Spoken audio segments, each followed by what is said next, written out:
everyone, welcome to my YouTube channel in English literature class. Today we will study a new chapter from your second course book Vistas of class 12. This is chapter number 5, Should Wizard Hate Mommy? This chapter is written by John Updike. He was born on 18 March 1932 in United States.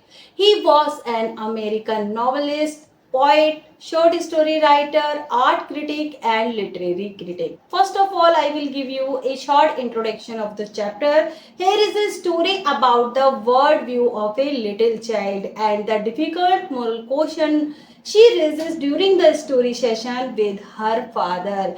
इस chapter में story है एक छोटे बच्चे की जो अपने father से एक स्टोरी सुनती है और उस स्टोरी को सुनने के दौरान वो कुछ मोरल क्वेश्चन रेज करती है। देखिए, छोटे बच्चों में बहुत ज़्यादा क्यूरियोसिटी होती है, वो हर चीज़ को जानना चाहते हैं। तो यहाँ पर ये छोटी बच्ची कुछ क्वेश्चन रेज करती है। चैप्टर को स्टार्ट करने से पहले थोड़ा सा चैप्टर के बारे में जान लेते हैं। इस चैप्टर में एक छोटी बच्ची है जिसका नाम है जो और उसके फादर का नाम है जैक। ये आपको याद रखना है, छोटी बच्ची का नाम है जो और उसके फादर का नाम है जैक। जैक अपनी बेटी को सैटरडे की इवनिंग में एक स्टोरी सुनाते हैं और उनकी ये जो स्टोरी होती है वो एक जैसी ही रहती है। वो थोड़ा थोड़ा सा उसमें कुछ ना कुछ चेंजिंग कर देते हैं, लेकिन स्टोरी एक सी होती है। उनकी स्टोरी में एक रोजर नाम का क्रिएचर होता है। अब ये जो रोजर नाम का क्रिएचर ये कुछ भी हो सकता है, ये फिश भी हो सकता है, रोजर स्क्वेरल भी हो सकता है, ये चिपमंक भी हो सकता है। अब इस रोजर नाम के क्रिएचर को कुछ ना कुछ प्रॉब्लम होती है और ये जो रोजर नाम का क्रिएचर सबसे पहले वाइस आउल के पास जाता है, फिर विजर्ड के पास जाता है। विजर्ड कौन होते हैं? मैजिशियन होते हैं, जादूगर। विजर्ड के पास जाता है, फिर विजर्ड उस रॉजर नाम के क्रिएचर की प्रॉब्लम सॉल्व कर देता है और उसके बदले में ये जो विजर्ड है ये कुछ पेनीज की डिमांड करता है। अब रॉजर नाम के इस क्रिएचर की प्रॉब्लम सॉल्व हो जाती है, तब वो अपने घर अपनी माँ के पास जाता है और उसी टाइम पर उसके फादर बूस्टन से आ रहे होते हैं और ट्रेन की विसिल बजती है। ठीक है, ये जो स्टोरी है सेम ही होती है, बस जैक थोड़ा थोड़ा सा चेंज कर देते हैं इसमें। Let's start the chapter. In the evenings and for Saturday naps like today's, Jack told his daughter Jo a story out of his head. आज जैक अपनी बेटी को, उनकी बेटी का नाम है जो, और आज जैक सैटरडे की इवनिंग में अपनी बेटी को एक स्टोरी सुनाएंगे। वो चाहते हैं कि उनकी बेटी जो एक छोटी नैप ले ले, एक शॉर्ट नैप ले ले, थोड़ी सी नींद ले ले, ताकि जैक अपनी वाइफ की हेल्प कर सके। ठीक है, this custom began When she was 2। अब ये जो कस्टम था, ये जो रिवाज था, ये कब से स्टार्ट हुआ था? जब जो 2 years की थी। Was itself now nearly 2 years old।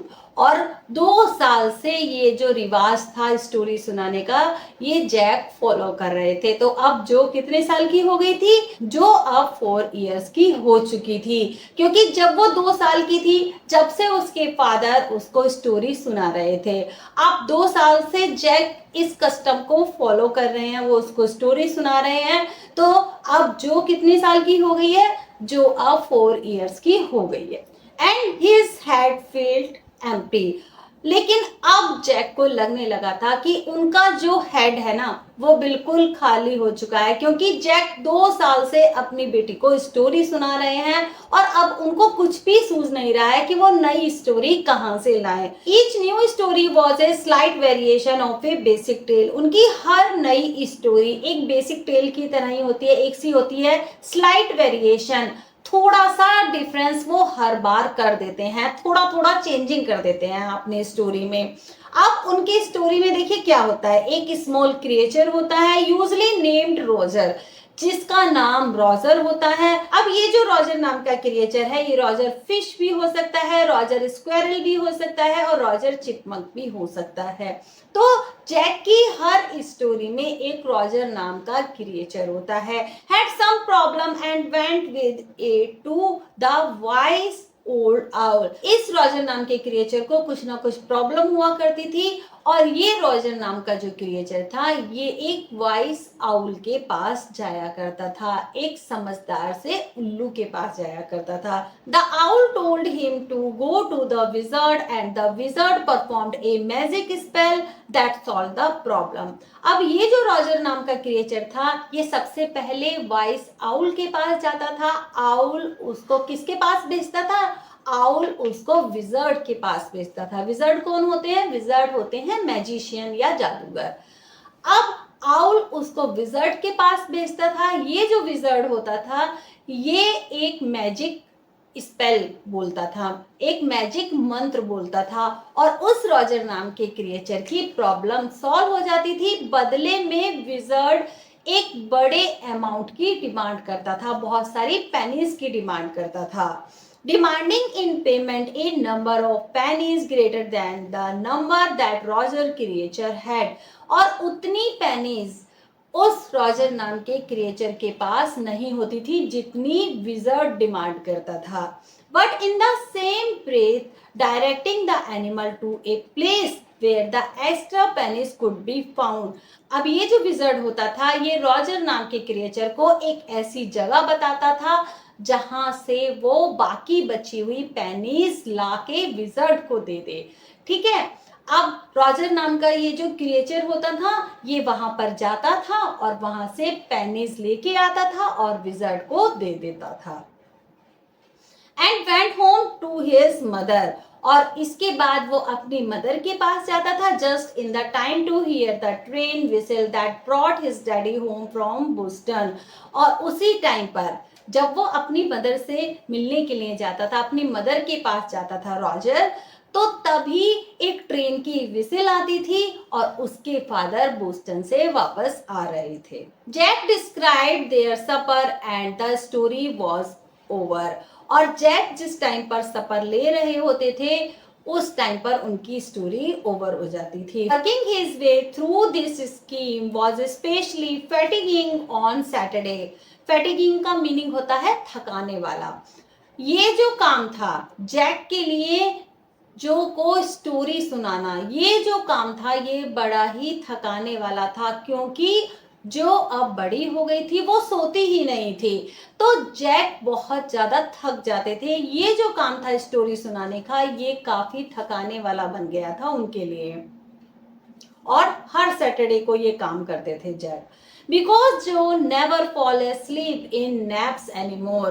क्योंकि जो कभी भी अब नैप्स नहीं लेती थी, जो कभी भी अब सोती नहीं थी। नैप्स का मीनिंग होता है जब आफ्टरनून में हम एक छोटी सी नींद लेते हैं उसको नैप्स बोला जाता है। And knowing this made the rite seem futile. Futile का मीनिंग होता है वेस्ट या व्यर्थ। अब ये जो राइट था, ये जो रिचुअल, ये जो रिवाज उनके यहाँ पे चला आ रहा था, जो जैक 2 साल से अपनी बेटी को स्टोरी सुना रहे थे, अब ये फ्यूटाइल लगने लगा था, ये बिल्कुल वेस्ट लगने लगा था। क्योंकि जैक हर सैटरडे को जब अपनी बेटी को स्टोरी सुनाते थे वो चाहते थे कि जो थोड़ी देर के लिए सो जाए, थोड़ा नैप ले ले, लेकिन जो अब बड़ी हो रही थी वो सोती ही नहीं थी। तो ये काम जैक को बहुत ही बेकार लगने लगा था, यूजलेस लगने लगा था। The little girl not so little anymore. The bumps her feet made under the covers were halfway down the bed। अब ये जो छोटी लड़की थी अब ये इतनी भी छोटी नहीं थी। अब इसके जो पैर थे ना ये बेड से बाहर निकल जाते थे, इसके फीट बेड से बाहर निकल जाते थे जहां से इसके बम्प्स दिखाई देते थे। जो पैरों की एक आगे से किनारी होती है जहां से हमारा पंजा दिखता है, तो इसके पैर बेड से बाहर निकल जाते थे। Under the cover, under the cover जब हम सोते हैं तो एक कवर ले लेते हैं अपने ऊपर, कोई बेडशीट ओढ़ लेते हैं, तो अंडर द कवर इसके पैर बेड से बाहर दिखाई देते थे। Their big double bed that they let her be in for naps and when she was sick. Jack की फैमिली में एक जो डबल बेड था वो काफी बड़ा था, लेकिन अब जो को अपने पैरों को अरेंज करना पड़ता था क्योंकि जो अब लंबी हो रही थी उसको अपने पैरों को अरेंज करना पड़ता था। उस डबल बेड पर भी उसके पाँव नहीं आते थे और उस डबल बेड को जो जब यूज करती थी या तो उसको आफ्टरनून में नैप लेनी होती थी या वो कभी बीमार होती थी जब वो उस डबल बेड को यूज करती थी।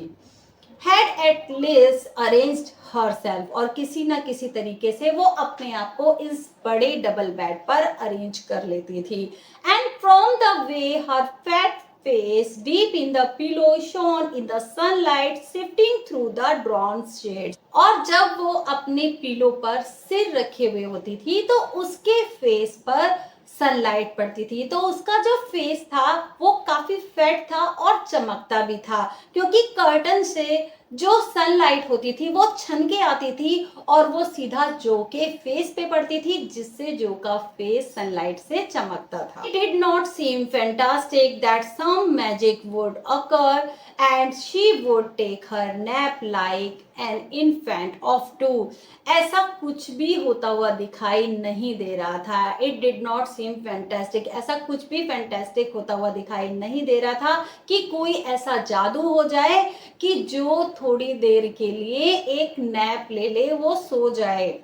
लाइक एन इन्फेंट ऑफ 2, एक 2 साल के छोटे बच्चे की तरह. हर ब्रदर बॉबी, अब देखिए ये चीज आप ध्यान रखना, इसके छोटे भाई का नाम है बॉबी जो कि 2 साल का है. Her brother Bobby was 2 and already asleep with his bottle, और उसका जो भाई है बॉबी जो 2 साल का है वो अपनी बॉटल के साथ सो चुका है. Jack asked who shall the story be about today. Jack जो से पूछते हैं कि आज की स्टोरी किसके बारे में होगी. अब देखिए जो किस तरीके से रिप्लाई करती है, उसके एक्सप्रेशन कैसे होते हैं. रॉजर जो squeezed her eyes shut and smiled to be thinking she was thinking.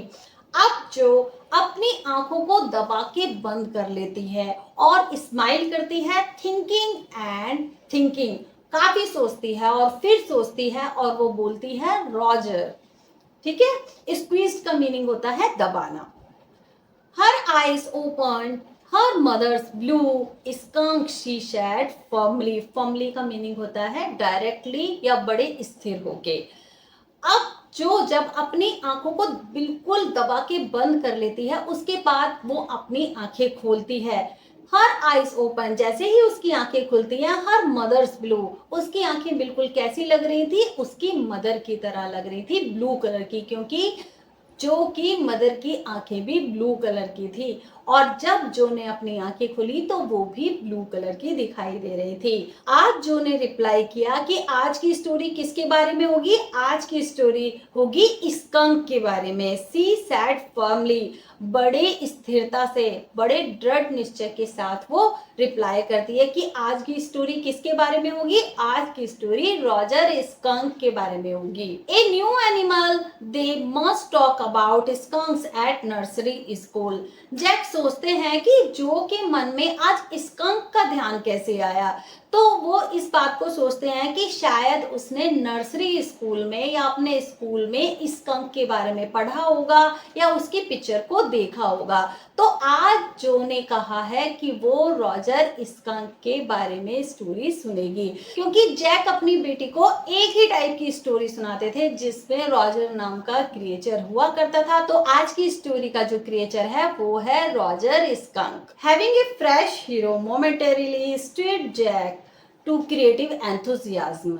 मोमेंटेरीली का मीनिंग होता है क्षण भर के लिए, एंथुजियाज्म का मीनिंग होता है बड़े उत्साह से, स्टिर्ड का मीनिंग होता है उभरना. तो यहाँ पर एक फ्रेश हीरो जैक को मिल गया था. तो आज कौन सा हीरो मिला था, आज मिला था रॉजर स्कंक. तो जैक काफी उत्साह के साथ इस स्टोरी को सुनाना चाहते हैं क्योंकि आज उनको एक नया हीरो मिल गया था.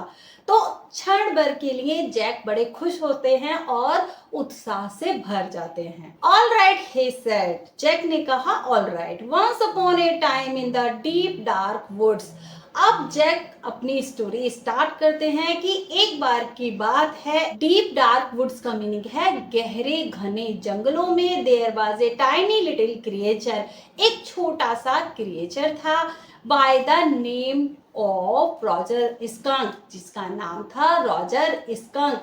And he smelled very bad, और उसमें से काफी बुरी स्मेल आया करती थी। आप देख सकते हैं ये जो रॉजर नाम का जो क्रिएचर है ये काफी छोटा होता है। जो सेड यस, अब देखिए जो को स्टोरी पहले से ही पता है कि स्टोरी में कौन कौन से इवेंट, कौन कौन से इंसिडेंट होने वाले हैं, क्योंकि डेली उसके फादर एक सी ही स्टोरी सुनाते हैं, लेकिन आज स्टोरी का हीरो है रॉजर स्कंक।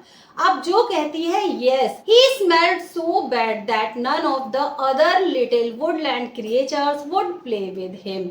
जैक बताते हैं कि रॉजर स्कंक में से इतनी बुरी स्मेल आती थी कि वुडलैंड का मीनिंग होता है जंगल और क्रिएचर्स का मीनिंग होता है animals.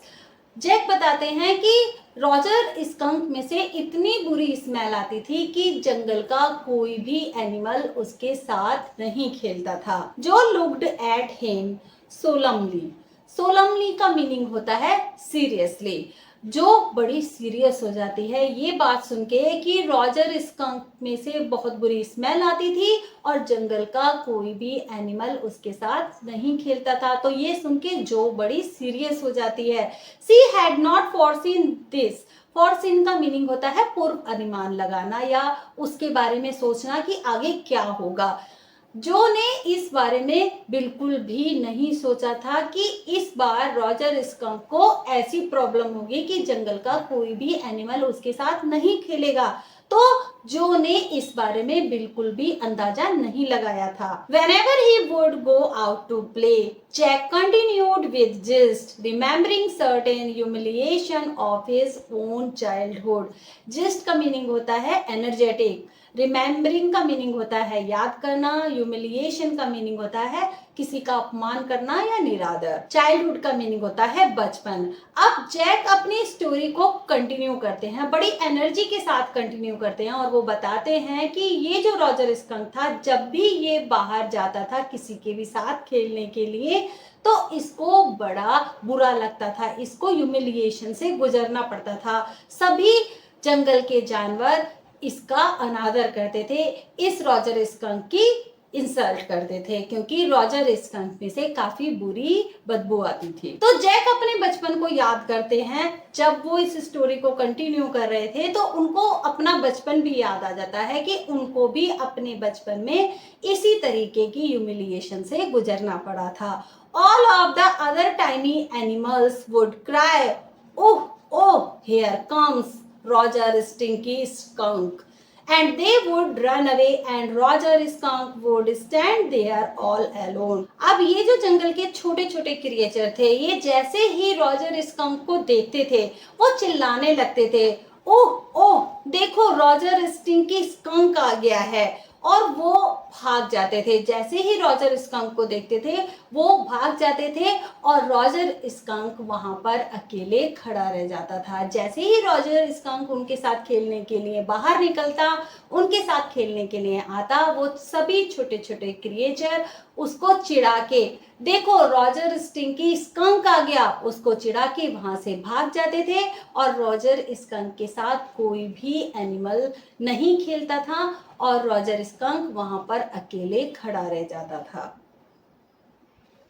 And two little round tears would fall from his eyes, और दो छोटे छोटे आंसू उसकी आंखों से बहते थे। The corners of Joe's mouth dropped down and her lower lip bent forward as he traced with a forefinger along the side of her nose the course of one of Roger skunks tears. अब जैसे ही जो ने सुना कि Roger skunk के साथ कोई भी एनिमल नहीं खेलता था, सभी उसको चिढ़ाते थे और सभी भाग जाते थे और रॉजर स्कंक की आंखों से आंसू बहते थे, तो जो ये सुन के काफी इमोशनल हो जाती है और उसके माउथ के जो कॉर्नर हैं वो ड्रॉप डाउन हो जाते हैं, नीचे की तरफ लटक जाते हैं और उसका जो लोअर लिप था वो नीचे की तरफ बैंट हो जाता है, नीचे की तरफ मुड़ जाता है। जैसे बच्चे रूठ जाते हैं या गुस्सा हो जाते हैं तो उनका जो लोअर लिप होता है ना वो नीचे की तरफ बैंट हो जाता है। अब जैक अपनी फोर फिंगर से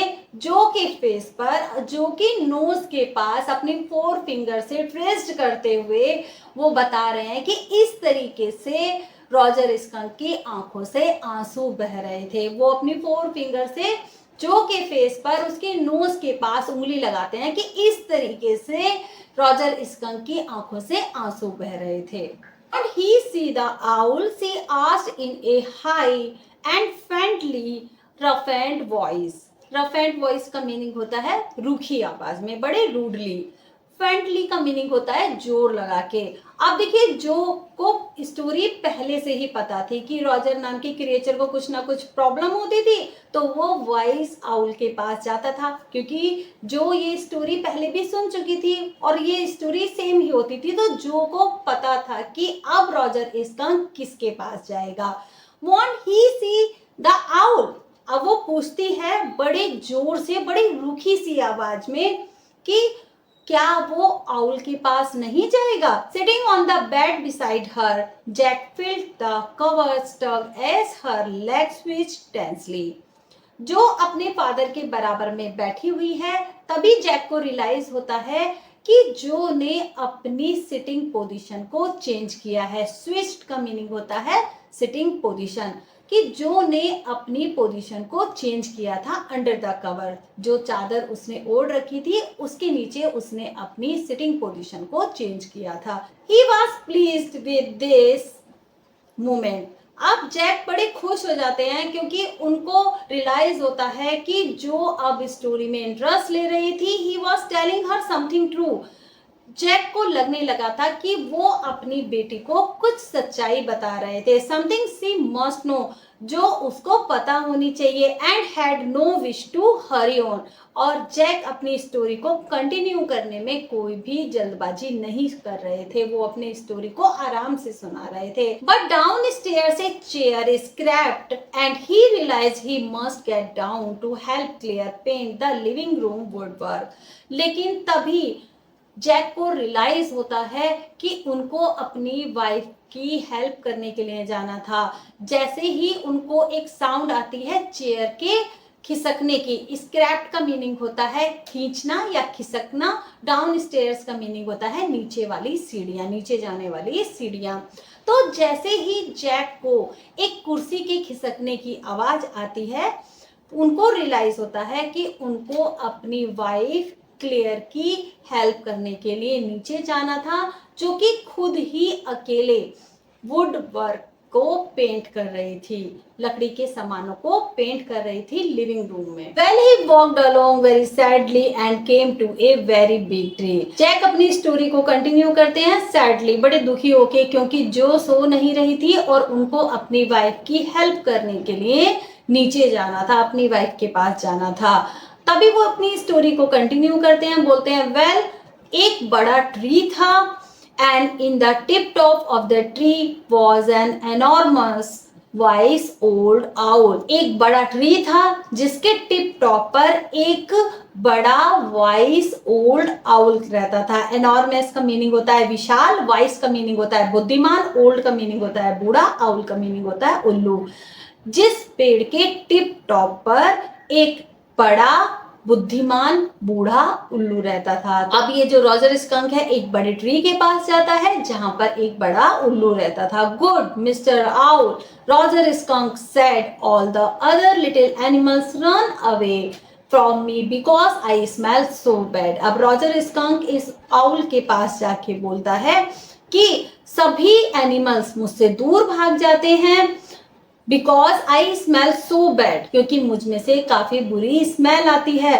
so you do, the owl said, very very bad. अब ये जो आउल है ना, ये कहता है कि हाँ वेरी वेरी बैड, बहुत बुरी स्मेल आती है तुम में से।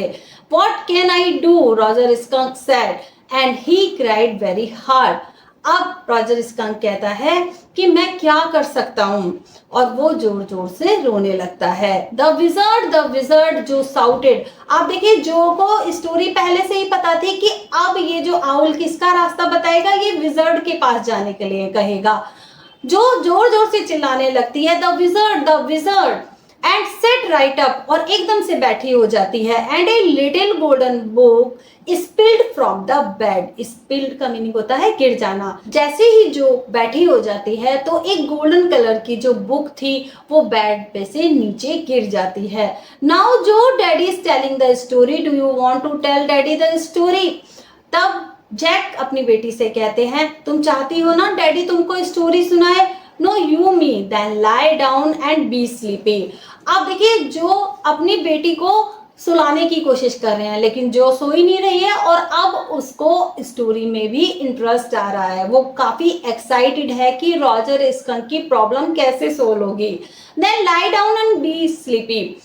जैक अपनी बेटी से कहते हैं कि तुम चाहती हो ना कि मैं तुम्हें स्टोरी सुनाऊं, तो लेट जाओ और सोने की कोशिश करो। हर head relapsed onto the pillow and she said out of your head।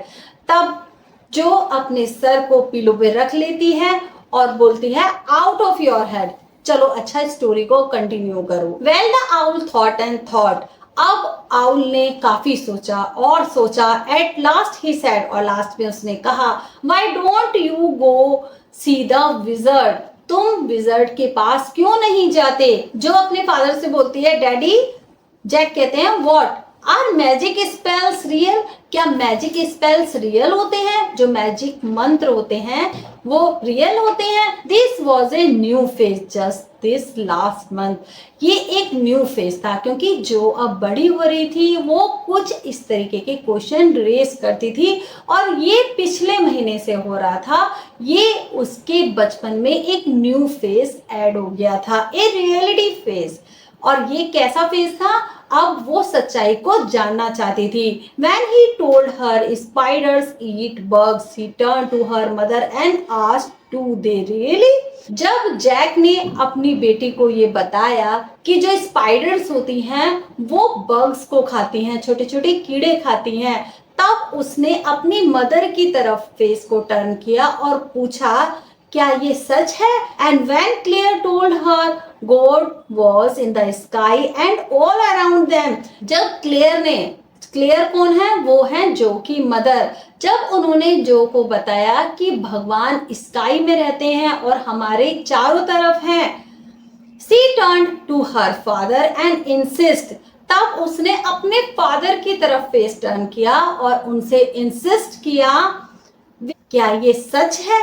तो जब उसके फादर उसको बताते हैं कि स्पाइडर बग्स खाती हैं, तो वो अपनी मम्मी की तरफ फेस टर्न करके पूछती है, क्या ये सच है? और जब उसकी मदर उसे बताती है कि गॉड हमारे चारों तरफ है, तो वो अपने फादर की तरफ फेस टर्न करके पूछती है कि क्या ये सच है?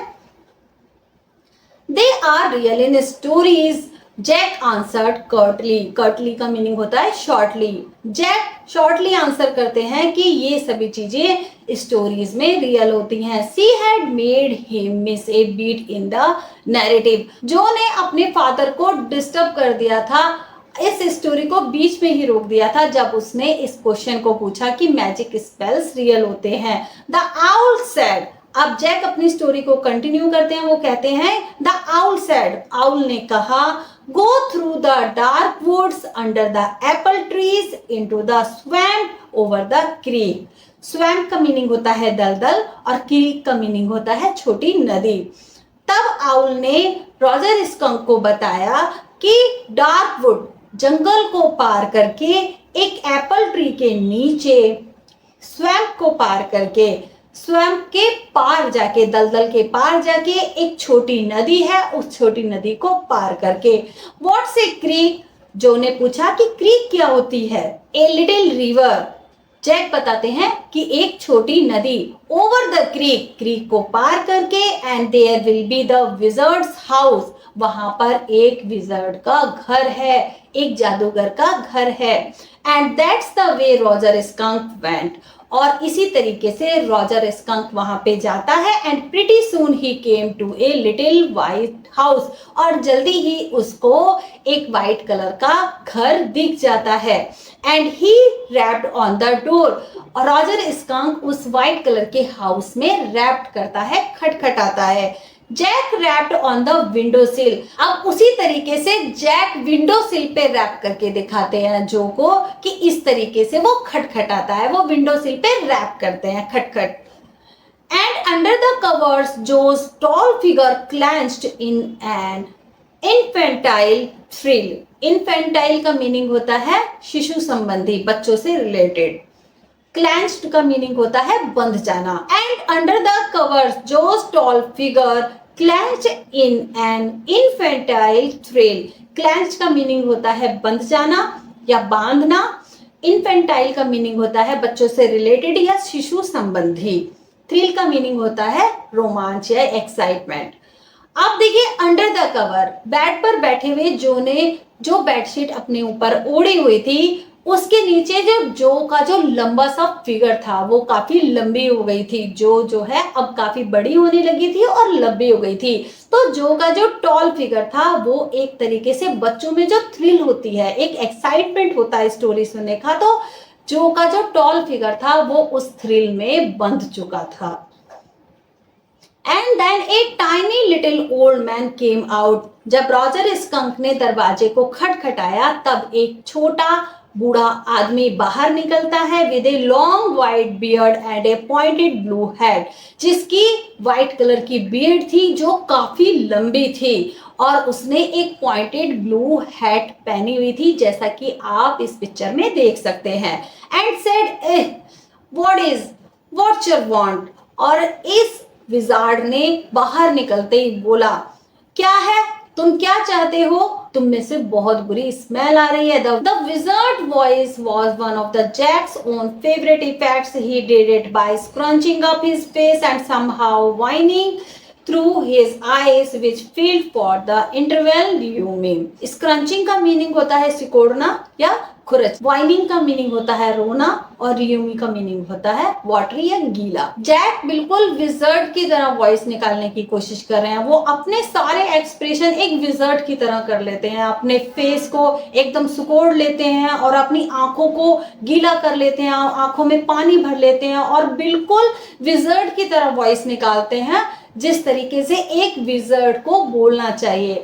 तो यहाँ पर जैक बिल्कुल एक विजर्ड के एक्सप्रेशन लाने की कोशिश कर रहे हैं अपने फेस पे और विजर्ड की वॉइस निकाल रहे हैं। ठीक है, वो अपनी बेटी को रियल फील कराना चाहते हैं जिससे जो उनकी स्टोरी में और ज्यादा इंटरेस्ट ले और वो थोड़ी देर में सो जाए। तो जैक एक विजर्ड की तरह एक्सप्रेशन बना रहे हैं और अपनी वॉइस को भी वो एक विजर्ड की तरह ही निकाल रहे हैं। He felt being an old man suited him. Jack को ये फील होता है कि जो विजर्ड की वॉइस है ना वो उसकी वॉइस को निकाल देंगे और उसकी आवाज के लिए उनकी जो वॉइस है वो बिल्कुल सूट करती है। विजर्ड की वॉइस के लिए जैक की जो आवाज है ना वो सूट करती है। I know it, Roger Skunk said, and all the little animals ran away from me. The enormous wise owl said you could help me. Roger skunk कहता है आई नो इट, मैं इस बात को जानता हूँ, जितने भी लिटिल एनिमल्स हैं जंगल के वो सभी मुझसे दूर चले जाते हैं। The enormous voice owl said you could help me. उस बड़े से आउल ने, उस विशाल आउल ने मुझे बताया है कि तुम मेरी हेल्प कर सकते हो। ये रॉजर स्कंक किससे कह रहा है? ये रॉजर स्कंक विजर्ड से कह रहा है कि बड़े से आउल ने, उस बुद्धिमान आउल ने मुझे बताया है कि तुम मेरी हेल्प कर सकते हो। Well maybe come on in, don't get too close. हाँ हो सकता है, वेल कम ऑन इन, चलो अंदर आ जाओ, डोंट गेट टू क्लोज, मेरे इतने पास मत आना। Now inside.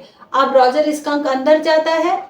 ये जो विजर्ड है ये रॉजर स्कंक को अपने घर में लेके जाता है और वो कहता है कि मेरे इतने पास मत आना। नाउ इनसाइड जो there were all these magic things all jumbled together in a big dusty heap. Jack जो से बताते हैं कि विजर्ड के घर में जैसे ही रॉजर स्कंक अंदर जाता है वहां पर बहुत सारी मैजिक थिंग्स थी, सभी जम्बल थी, सभी मिक्स करके रखी हुई थी, एक तरीके का डस्टी हीप, उन सभी सामानों का कूड़े का ढेर सा बना हुआ था। Because the wizard did not have any cleaning lady, क्योंकि विजर्ड के पास कोई भी क्लीनिंग लेडी नहीं थी जो उसके घर को साफ रख सके।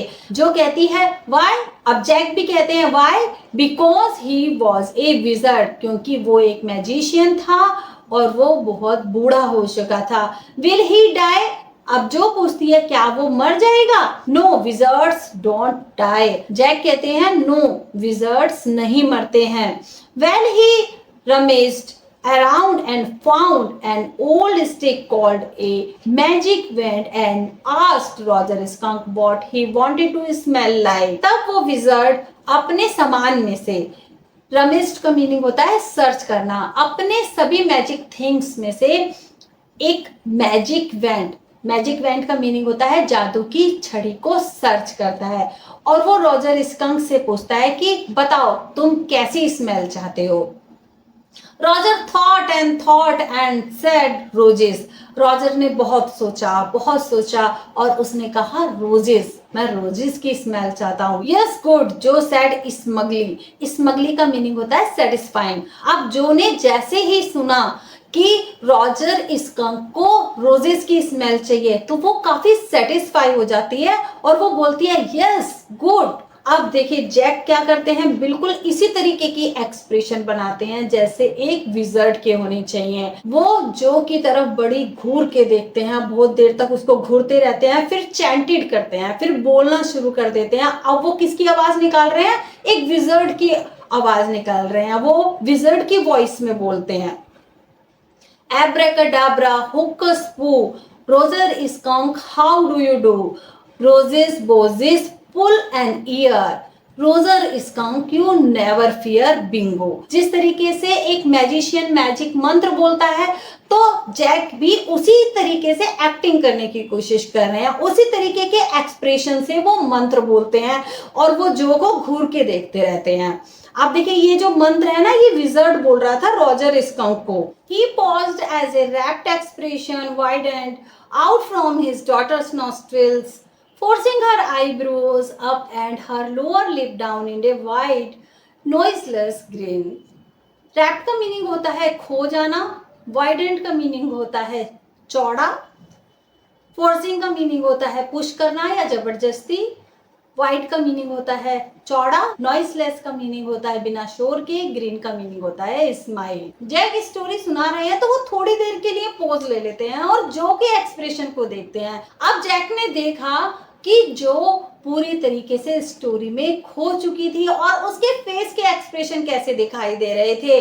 जो उनकी बेटी की जो नॉस्ट्रिल थी ना, वो बहुत ज्यादा चौड़ी दिख रही थी, फोर्सिंग हर आईब्रोज अप, और उसने अपने आईब्रोज को काफी ऊपर चढ़ा लिया था और उसका जो लोअर लिप था, जो नीचे वाला होठ था, वो नीचे की तरफ हो गया था, डाउन हो गया था और उसके चेहरे पर एक बड़ी सी स्माइल थी। जैक ने ऑब्जर्व किया कि उनकी बेटी अब खुश दिखाई दे रही थी। जैक अपनी बेटी के एक्सप्रेशन को ध्यान से देखते हैं। अब जो किस लिए खुश थी, क्योंकि रॉजर स्कंक को रोजेस की स्मेल मिल गई थी, उसकी जो बुरी स्मेल थी वो चली गई थी और अब रॉजर स्कंक में से रोज की स्मेल आ रही थी। अब उसकी बुरी स्मेल चली गई थी तो इस बात से जो काफी खुश नजर आ रही थी। An expression in which Jack was startled to recognize his wife feigning pleasure at cocktail parties. feigning का मीनिंग होता है व्यवहार करना, स्टार्टलेट का मीनिंग होता है हैरान हो जाना। अब जैक बड़े हैरान हो जाते हैं कि उनकी जो बेटी थी, जो है वो बिल्कुल उनकी वाइफ की तरह लग रही थी और उसके एक्सप्रेशन और उसका जो फेस था ना, वो बिल्कुल उनकी वाइफ की तरह दिखाई दे रहा था। तो जैक की वाइफ जिस तरीके से कॉकटेल पार्टीज में लोगों के साथ बिहेव किया करती थी, व्यवहार किया करती थी, तो आज जो के फेस पर भी इसी तरीके के एक्सप्रेशन थे। जैक ये देख के बड़े हैरान हो जाते हैं कि आज उनकी बेटी बिल्कुल उनकी वाइफ की तरह ही लग रही थी और उसके एक्सप्रेशन बिल्कुल उसकी माँ की तरह थे। And all of a sudden, तभी अचानक जैक अपनी स्टोरी को कंटिन्यू करते हैं। ही विस्पर्ड, वो धीरे से बोलते हैं, the whole inside of the wizard's house was full of smell of roses. Jack अपनी स्टोरी को कंटिन्यू करते हुए धीरे से बोलते हैं और बताते हैं कि अब विजर्ड का पूरा घर रोजेस की खुशबू से महक चुका था, क्योंकि रॉजर स्कंक में से अब बुरी स्मेल नहीं आ रही थी, अब उसमें से कौन सी स्मेल आ रही थी? रोजेस की स्मेल आ रही थी. Roger fish cried and the wizard said very cranky that will be 7 pennies. अब देखिए स्टोरी में मैंने आपको बताया था कि रॉजर नाम की क्रिएचर को प्रॉब्लम होती थी, फिर वो वाइस आउल के पास जाता था, वाइस आउल उसको विजर्ड के पास भेजता था और विजर्ड उसकी प्रॉब्लम सॉल्व कर देता था और बदले में पेनीज की डिमांड करता था. तो अब विजर्ड पेनीज की डिमांड कर रहा था. अब देखिए जैक ने स्टोरी सुनाते समय मिस्टेक कर दी. उन्होंने रॉजर स्कंक की जगह रॉजर फिश बोल दिया. अब रॉजर फिश क्राई कर रहा था और विजर्ड ने कहा वेरी क्रैंकी. क्रैंकी का मीनिंग होता है रूडली. विजर्ड ने बड़े रूडली कहा दैट विल बी 7 पेनीज, कि मुझे 7 पेनीज चाहिए. जो कहती है डैडी, जैक कहते हैं what? Roger skunk, you said Roger fish. अब जो अपने फादर की मिस्टेक को ठीक करती है वो कहती है कि डैडी आपने रॉजर स्कंक की जगह रॉजर फिश कह दिया. Yes skunk. जैक कहते हैं हाँ. You said Roger fish was not that silly. Jo कहती है अपने फादर से कि आपने किसने सिली मिस्टेक की है, आपने रॉजर स्कंक को रॉजर फिश बोल दिया. Very silly of your stupid old daddy. अब देखिए जैक अपने आप को ही कहता है कि हाँ मैं बहुत ज्यादा सिली हूं और मैं तुम्हारा ओल्ड स्टूपिड डैडी हूं. Where was I? अच्छा चलो मैं कहाँ था. जैक अपनी स्टोरी को कंटिन्यू करते हैं कि मैं कहाँ था. Well you know about the pennies. Well तुम पेनीज के बारे में जानती हो. से इट. हाँ अब आगे बताओ. Okay Roger skunk said. Roger Skunk ने कहा ओके. जैक अपनी स्टोरी को कंटिन्यू करते हैं और रॉजर स्कंक कहता है okay but all I have is 4 pennies. Roger skunk कहता है कि मेरे पास तो सिर्फ 4 पेनीज हैं. And he began to cry. Roger Skunk ये कह के रोने लगता है. Jo made the crying face again. अब देखिए जैसे ही रॉजर स्कंक रोने लगता है तो जो भी अपना ऐसा रोना सा ही फेस बना लेती है, but this time without A track of sincerity. लेकिन इस टाइम पे जो सिंसियर नहीं लग रही थी, उसका जो रोना था ना वो झूठ मूठ का लग रहा था. This annoyed Jack. और इस बात से जैक नाराज हो जाते हैं, चिढ़ जाते हैं. डाउन स्टेयर्स सम मोर फर्नीचर रंबल्ड. रंबल्ड का मीनिंग होता है लुढ़कना. अब सीढ़ियों से नीचे कुछ फर्नीचर लुढ़कने की आवाज आ रही थी. Clare should not more heavy things. अब जैक सोच रहे थे कि क्लेयर को, उनकी वाइफ को इस तरीके के हैवी वर्क नहीं करने चाहिए. सी वॉज 6 months प्रेग्नेंट, क्योंकि वो 6 month प्रेग्नेंट थी. It would be their third, और इस बार उनका ये थर्ड बेबी था. So the wizard said oh very well, go to the end of the lane and turn around 3 times and look down the magic well and there you will find 3 pennies. अब Jack story को continue करते हैं और वो बताते हैं कि wizard ने अब कहा अच्छा ठीक है कि तुम्हारे पास 7 pennies नहीं है ना, क्योंकि रॉजर स्कंक के पास ओनली 4 pennies थी, तो अब उसको 3 pennies चाहिए थी. अब विजर्ड एक रास्ता बताता है. विजर्ड कहता है कि तुम लेन के लास्ट तक जाओ. लेन का मीनिंग होता है पाथ. इस रास्ते के लास्ट तक जाओ. टर्न अराउंड 3 times और 3 बार घूमो. Look down the magic well और जादुई कुएं में देखो. And there you will find 3 pennies और तुमको वहां पर 3 pennies मिल जाएंगी. हरी अप, जल्दी से जाओ. So the Roger Skunk went to the end of the lane and turn around 3 times. इसी तरीके से रॉजर स्कंक लेन के एंड तक जाता है, रास्ते के अंत तक जाता है और 3 times टर्न करता है. And there in the magic well और जादुई कुएं में वर 3 pennies. वहां पर 3 pennies थी. So he took them back to the wizard और वो सभी वहां से लेता है और उन सभी पेनीज को, 7 pennies को विजर्ड को दे देता है. यही विजर्ड की फीस थी. एंड वॉज वेरी हैप्पी और बहुत ही खुश हो जाता है. And ran out into the woods और अब रॉजर स्कंक जंगल में जाता है. And all the other little animals gathered around him और सारे छोटे छोटे एनिमल्स अब रॉजर स्कंक के चारों तरफ घूम रहे थे. Because he smelled so good, क्योंकि रॉजर स्कंक में से अब बहुत अच्छी खुशबू आ रही थी. And they played tag, baseball, football, basketball, lacrosse, hockey, soccer and pickup sticks.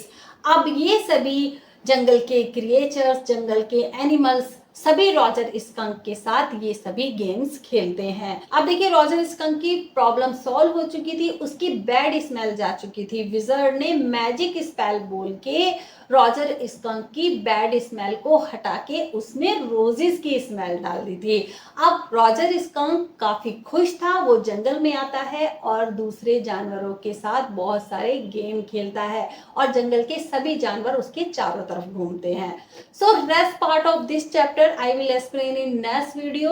अगर आपको एक्सप्लेनेशन की ये सभी वीडियोस अच्छी लग रही हैं और चैप्टर आपको अच्छे से क्लियर हो रहा है तो चैनल को लाइक और शेयर करना ना भूलें। मिलते हैं नेक्स्ट वीडियो में।